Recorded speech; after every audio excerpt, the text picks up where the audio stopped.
2:18 p.m.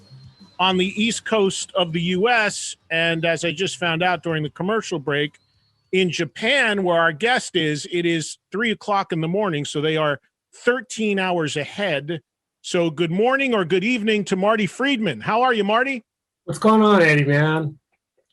I was talking to you before, are you a nocturnal guy? So are you up late or are you up super early? What is it for you? Every single day is different. It really depends on what I was doing. If I'm not doing anything, then I'll go to bed early. But if I'm doing something like working, I could work all through the night and not even go to sleep. So it's really it's just completely, lopsided. And whatever happens, the times I'm one of those lucky people who can pretty much sleep at any time when I need to sleep. So, yeah. So right now it's you're live. So we're doing this live, and that's why I'm here. It's all good. Yeah. Well, do you find it, I was saying to my audience earlier, you've been in Japan now for, I think, close to 20 years, right? You've been living about there? 17, 18 years by now. Yeah. And now in recent years, you started to work the US a little bit in making these records. You've come over and toured a few times. Do you find it challenging? I imagine promoting and working what you're doing back to the American market, being in a place like Japan, whether it be logistics, the time difference, has it been a challenge?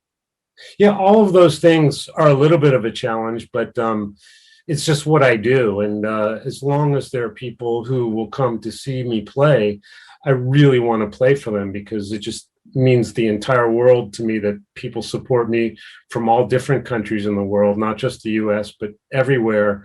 And you were so kind to come to some of my shows. And I think you came out to LA or New York, or one of those two. A few of them.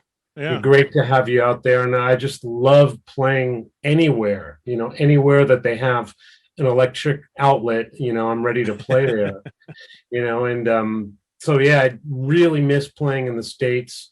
The challenge is really, it's scheduling, because living in Japan, you do a tour is very short, so you have to fill the rest of the year with other things, and there's so many things filling up my time here in Japan. So to block off a good solid 6-8 weeks to go to other countries to tour can be a little challenging, but it's always something that I make sure that I do, and because I just love it, and I miss being in America.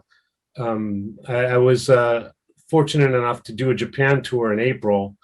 There's a lot of touring going on here in Japan, but not everybody's lucky enough to be able to do it. I would say maybe 30% of the acts who normally tour are touring now. So I was lucky to do a pretty big tour for Japan is 7 shows. Usually bands come and they do 3 or 4 shows, 3 or 4 cities in Japan, and I was lucky to do 7. And the last show was with a full orchestra, and we filmed everything. It was really a fortunate thing to be able to do. But now it's like, okay, my record's out, and this is about the time where I'd be touring America or Europe or Australia or something like that. And really sad that it's out and all dressed up and no place to go, so to speak, touring wise. But I'm hearing all kinds of great things about countries becoming a little bit closer to opening up, and I'm hearing things from agencies and touring things that are about to happen. So as soon as international things happen again, I'll be right back out there. I just can't wait to get to American play.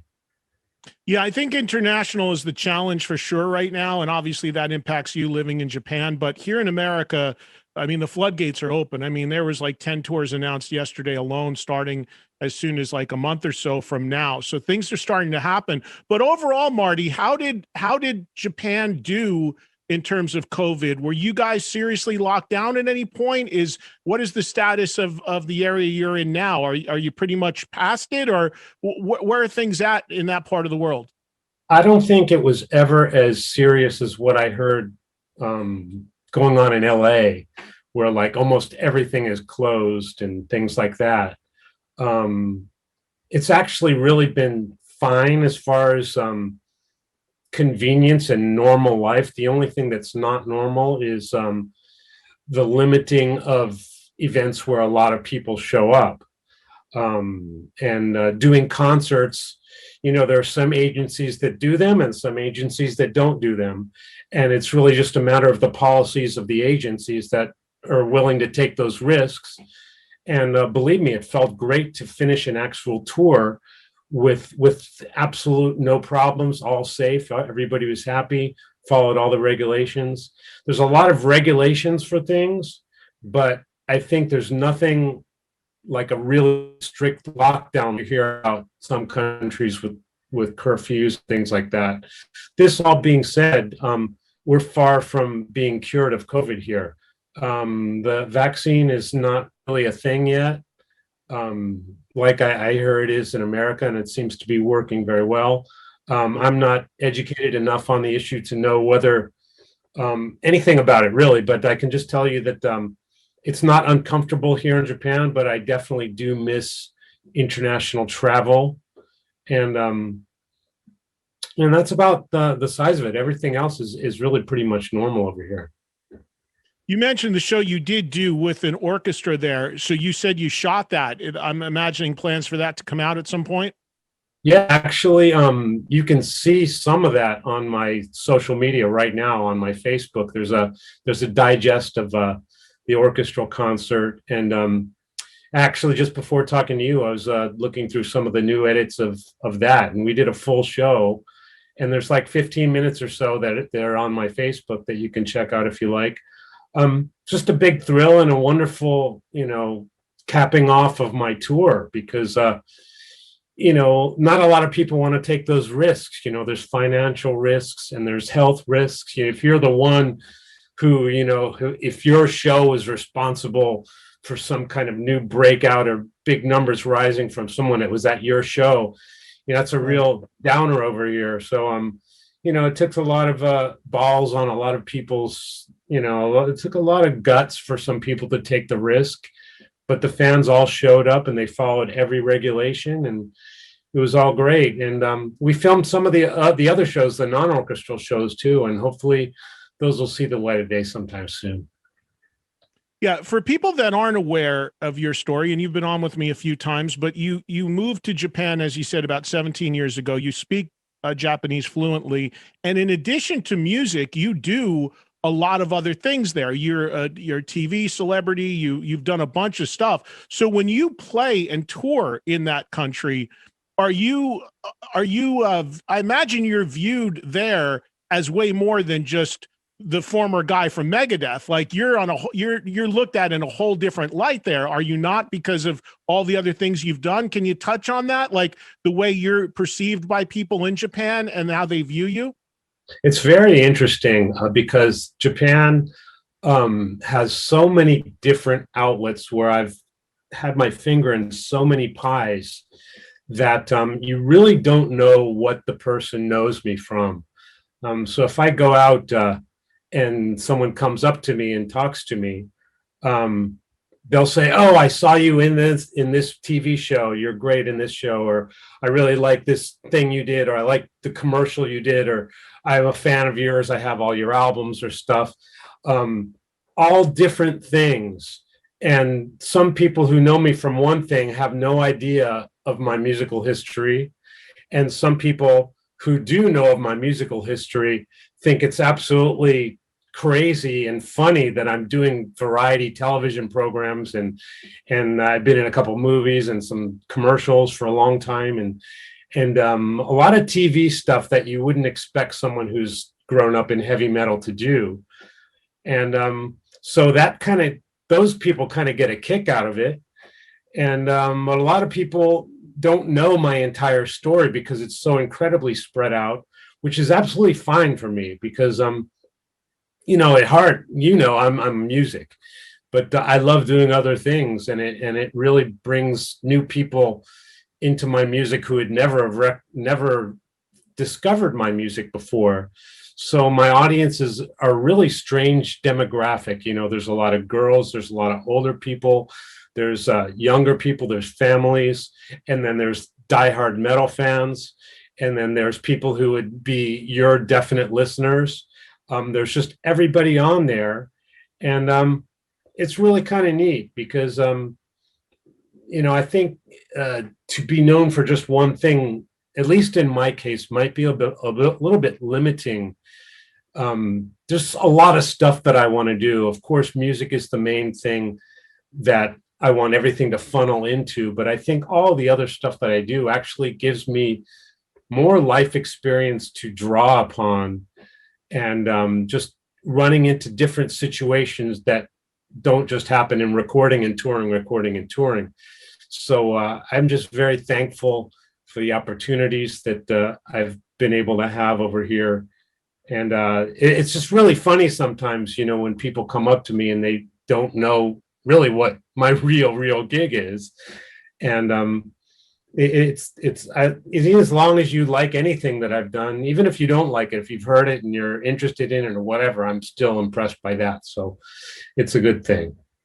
I saw a documentary, and I think it was on Netflix recently, and it was about the way Americans are perceived in Japan and how people can go there who have no talent. And I'm not saying this is you, God, no, you have a ton of talent, but there are people that go there who seek celebrity. And because they're from America, if they can come up with some quirky thing, like they've tried so hard in the US to become popular, and then they'll have this idea for, just some gimmick or something they do, and they go to Japan and they have agents that will actually sign them up and work with them to try to make them famous in Japan, where they couldn't become famous anywhere else just because they're American, and they came up with something that really resonated with the Japanese people that they found amusing. It was, I don't know if you heard or saw that doc, but it's really fascinating. This kid just moves from California, and they talk about a few other people that just go there, and they go to this agency and okay, so what can you do to make me famous? And this agency will work with them because they're American to try to make them famous in Japan. This sounds like it's very, very possible. Thing about this is, this is one great thing about Japan, which I love. They will throw anything up to the wall and see if it sticks. They will try anything. And what you say, I don't know the story, I don't know the doc, but what probably happens in a few cases is something will be quirky and funny and interesting, and we'll find a spot on a TV program once or twice or a couple times, and that's it. And that's very interesting and it's very funny. But I don't know anything about. I've never heard of anybody like that who's had any kind of longevity whatsoever. There's a few American people in the Japanese media, 3 that come to mind other than myself, and they're all like news reporter types, and very, very well, very knowledgeable. One guy is he's I can't think of the word in English, but he's from Tokyo University, and he's just a brilliant speaker. There's novelty things from all over the world, not just America. There's some people from Africa, and some really clever folks from Africa doing some really interesting stuff on TV and stuff. TV is always looking for new faces and new variety and new funny things to latch on to. And so, like I said, they'll try anything. And but to actually do something for a long time, I really don't know of hardly anybody. There's a couple of people, like I said, like I just mentioned, but yeah, it's an interesting place, and there's so many weird angles to every single thing here that if you have an interest in Japan and you're willing to really go crazy working hard, you could probably do some interesting things here. Make a living or not, that I can't promise you, but there's a lot of interesting things to do here. Right. I'll try to find the link to the doc and send it to you. You might find it interesting. I would love to. Yeah, let's talk about your album, the latest album, Tokyo Jukebox 3, which is obviously the third of this series of records that you've made.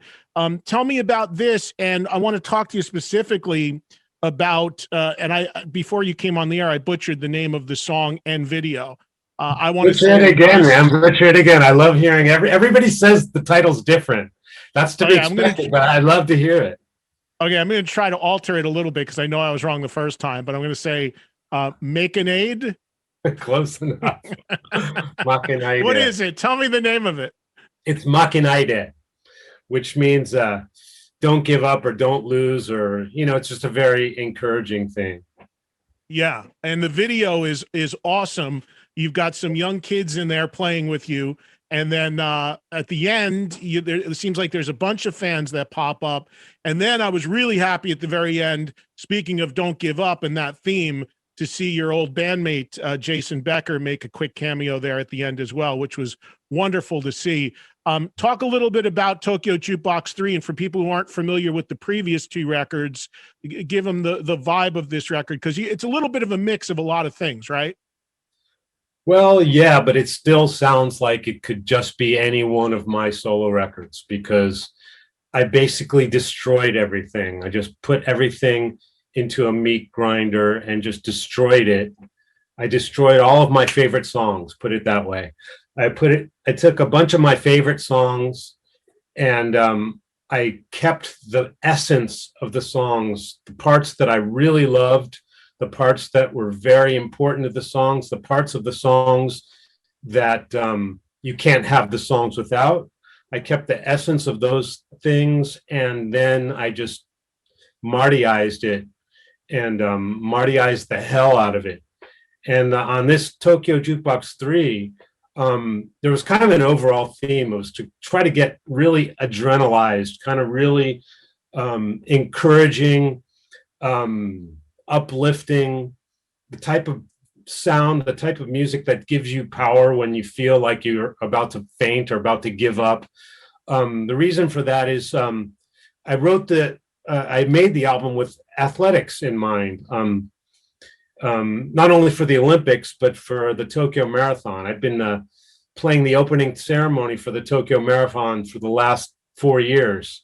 And every time I play a really well-known Japanese song or two, and these are all songs from my previous Tokyo Jukebox albums. And then the record company said, well, now you're confirmed to do the marathon again. Why don't you think of some new songs to play? And then we'll do an album of it. And I'm like, that's great. And they're like, if things go even better, we might get lucky and get a place in the Olympics. You know what I mean? So I was all about that. And so during production, COVID started to happen.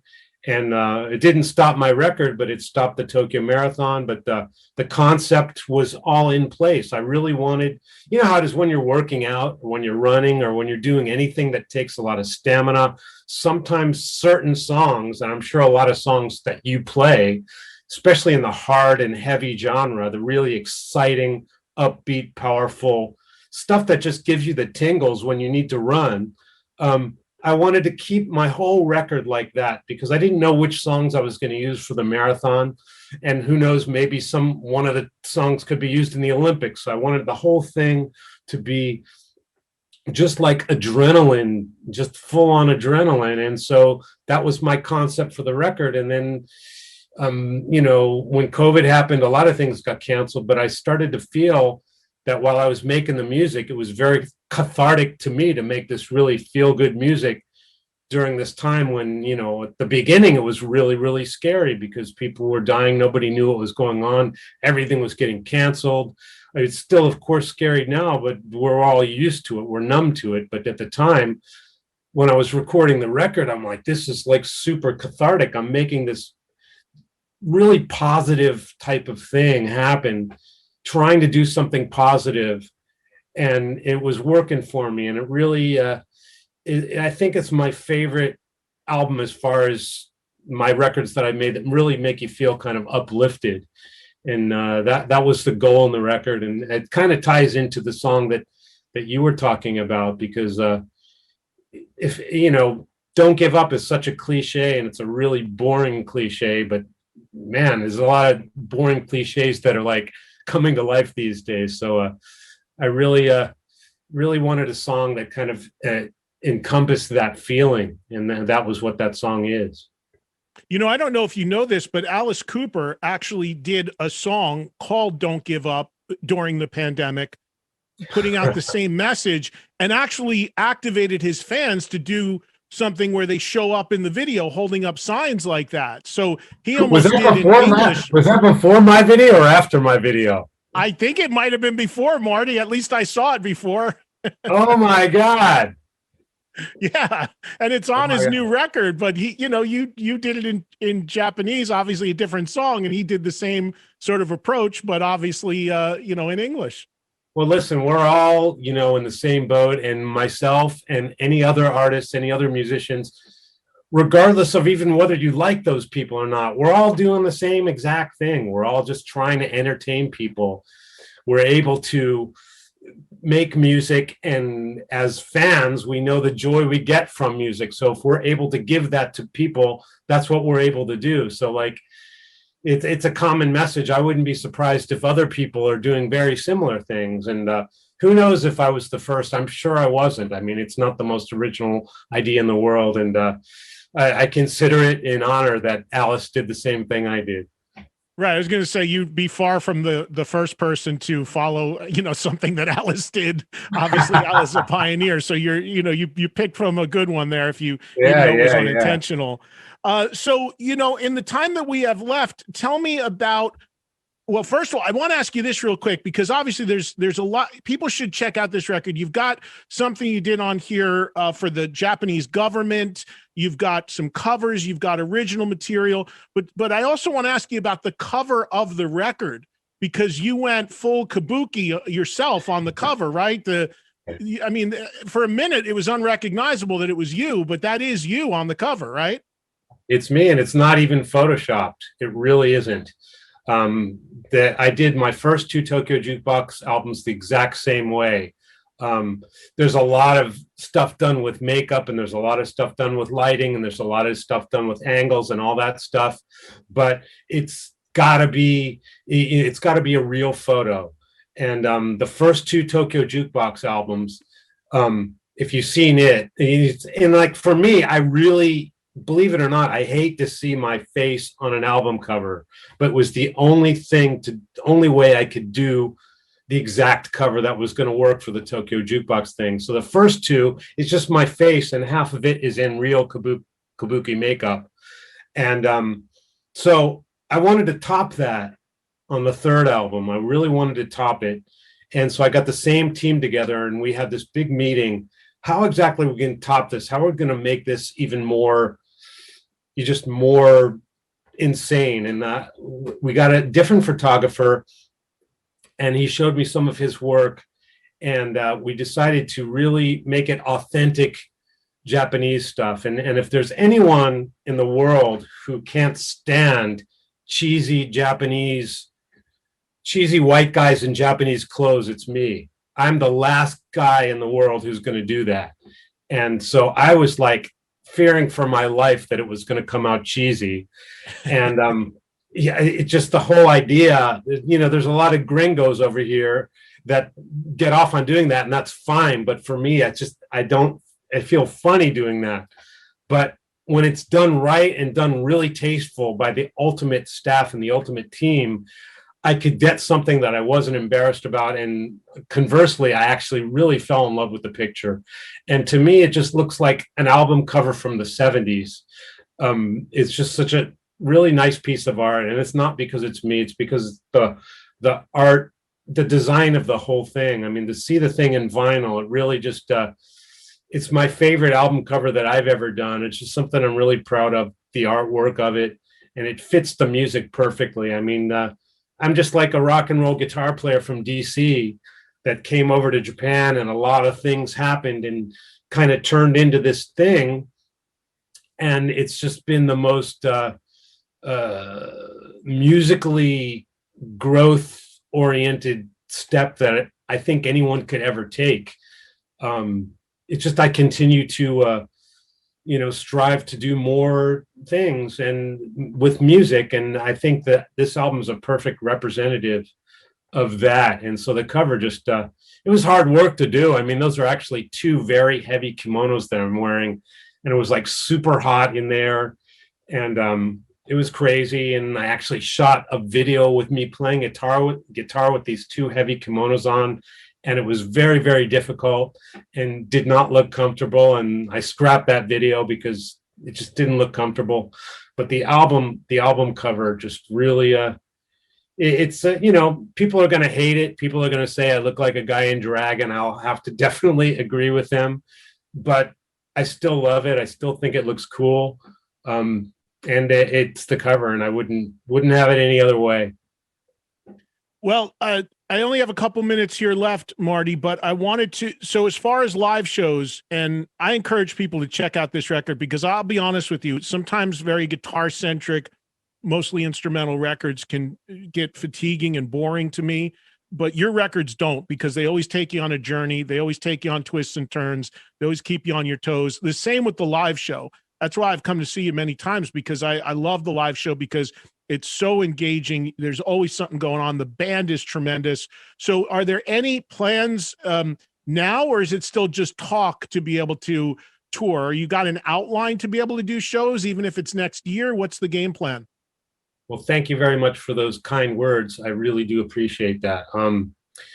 Yeah, my band, as you know, they blow me away every night. I mean, you'll go leaving the concert thinking of them and not me. This is a fact. But really, playing in Japan was a reality because it's non-international travel at this point. I've got some offers to play in festivals in other countries and touring in other countries. Specifically, Australia is something that we had a wonderful tour in 2019. So we're going to do something in 2022 next year. But as far as the US, I'm still, I'm just still waiting for the right moment, and I'm sure it's going to happen. The second that international touring becomes more of a thing, I'll probably be one of the first people to do it. Like I said, I've got a great team in America and in Europe that are putting together my tours. So as soon as it's safe for everybody to do it on both sides, the coming and going side, I'm going to be there. But unfortunately, I don't have exact dates for you. But if I were to guess, I would say maybe sometime around this time next year. And, I'll still be playing this record for everybody. And I'm not going to skip over it because playing this new stuff live has just been such a thrill. And I won't leave America and the rest of the world out. So I'm going to guesstimate middle of next year.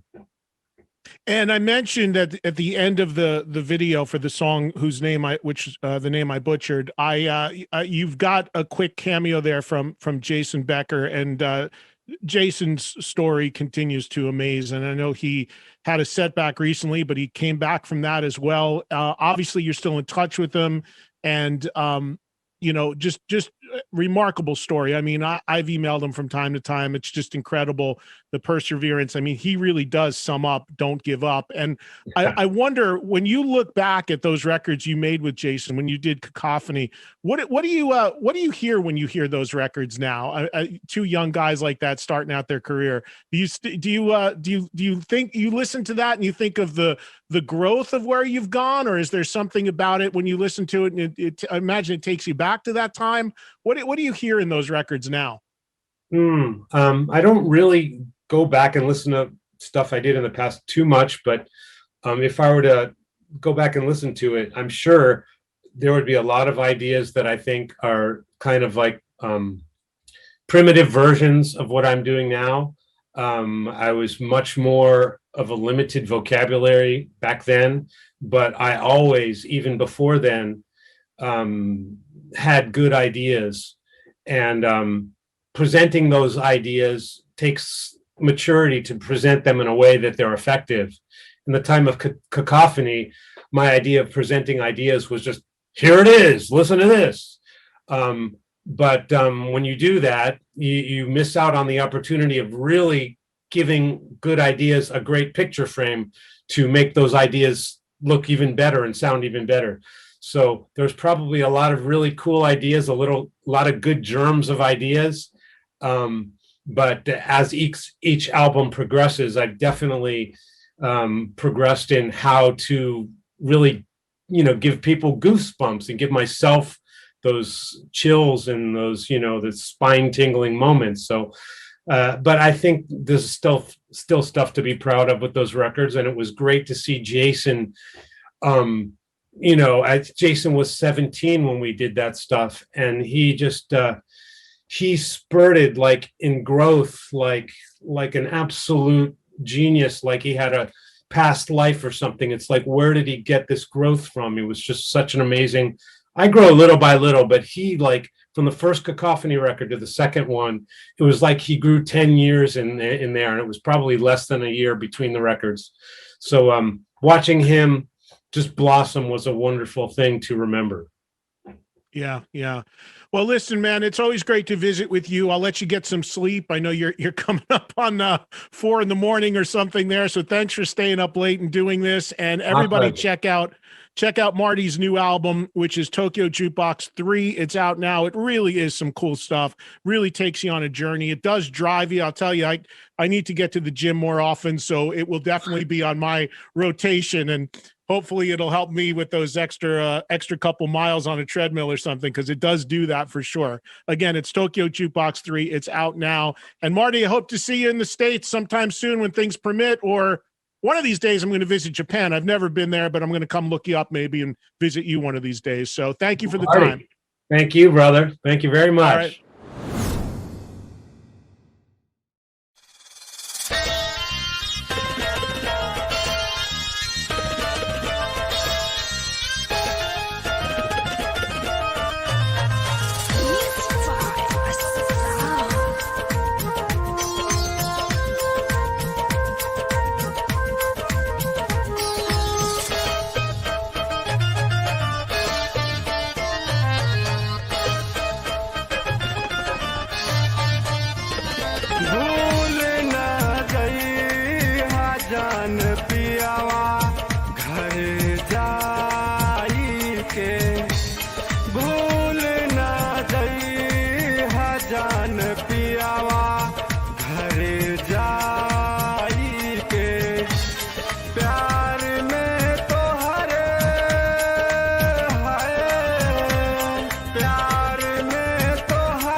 कैसे भूल पैबू जान बगिया उतलैया हो अचके में आके ऊ पकड़ल हमर बहिया हो कैसे भूल पैबू जान बगिया उतलैया के में